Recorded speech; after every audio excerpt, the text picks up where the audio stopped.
And so today we introduced the Children First Act, and I'm joined by this wonderful group of community leaders who make a difference in the lives of Alberta's children every day.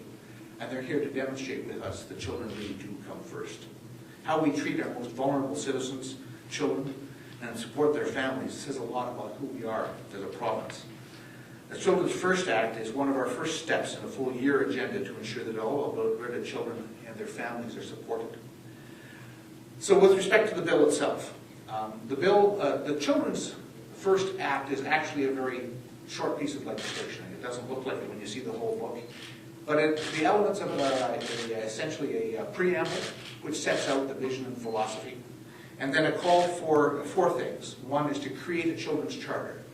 And we will be doing that over the course of the next 6 months. I hope to bring together a group of stakeholders together before the end of June to frame out what that might look like, and then take it to a much larger group in the fall to really establish a policy that people can look at and say, with respect to any government program, are you adhering to this set of principles and this set of values, and are you achieving what this Children's Charter calls for? The second piece is the information sharing piece, which I mentioned a little earlier. Nothing could be more important to helping children than having all the various people in our community who are working with children working together and sharing their information. The third piece of the Act that's important, the fundamental part of the Act, is the review piece.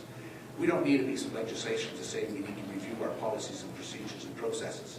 But we wanted to put it in the legislation to make it clear that this was going to be an open and transparent process, that we would review all the legislation, policies, and programs of government. We would lay that review before the legislature, and we would then use it as a checkpoint to say, how are we making progress?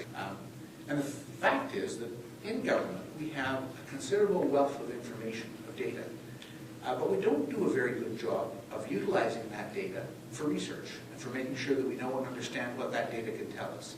And that's where the research lab can pull together and take information that we already have and use it on an anonymized basis, so not about individuals' information, but the grouped data, and use it to tell us, are we going in the right direction, are we doing the right thing, and what can we learn from what we know about the demographics of our population. Extremely important to have evidence-based decision-making, and we have the tools available. We haven't been using it to our full extent possible. And this Act, I think, will open that door to bring the research authority into the tent, so to speak, to provide access to the data.